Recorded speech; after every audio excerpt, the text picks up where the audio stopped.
Okay, so we're working problem 519, and so far we've discovered that we can solve the problem by running an axis from A to D. Okay? Now, that axis, like I said, the distances we're interested in are lines going out to the points of applications of force perpendicular to that axis. Okay.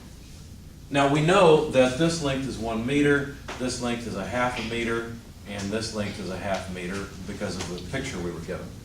So, can you tell me these, in fact, let me extract this. Let me pull off axis AD over here. I'm just going to pick it up and rotate it over here. Okay, so we'd have something that looks like this, and this is B, that's that point over there. There's going to be a tension going this way, and of course the weight going that way.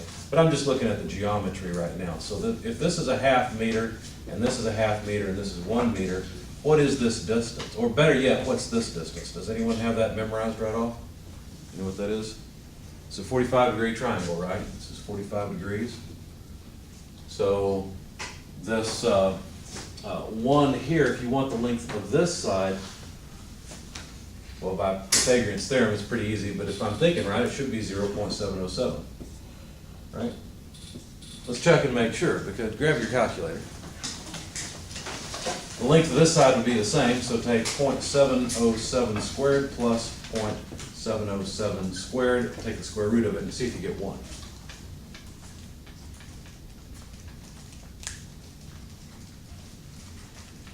Did I get it right? Close. Close.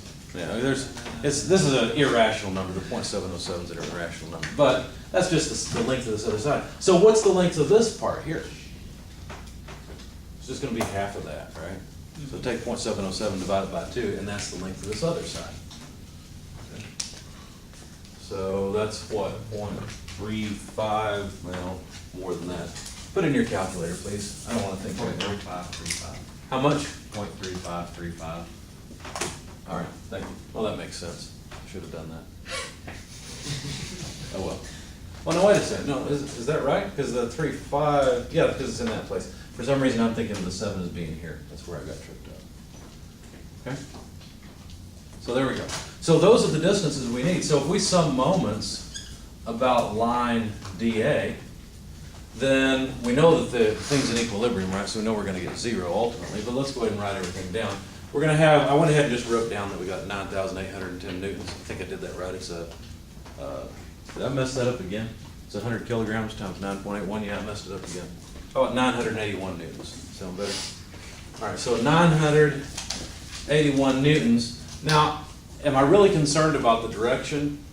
Not really. I mean, if I were going to be very strict with this, I'd probably put a positive axis in this direction. So this is the direction of the AD axis. In that case, this moment of this weight would be a positive moment. So that's a positive number. We haven't got the moment yet. We have to multiply it by the distance. So 981 newtons times the distance of 0.3535 meters. Okay, so there's the positive moment from the weight. Now, TB is going to cause a negative moment, so I just have to subtract off TB multiplied by 0.707 meters. And of course, that sum is 0. So TB will just come out to 981 newtons times 0.3535 meters divided by 0.707 meters. Now I can actually correct the fact that we've got some round off here because I know that this is twice this. So this is the same thing as a half, right? So the tension at B is just half of the weight, right? Half of 981. So that should be 450 plus, let's see, I gotta think now, 450 plus half of that plus 40 and a half, so 490 and a half, right? So there's the tension in the cable. All right. Okay, so any questions on this? All right, well.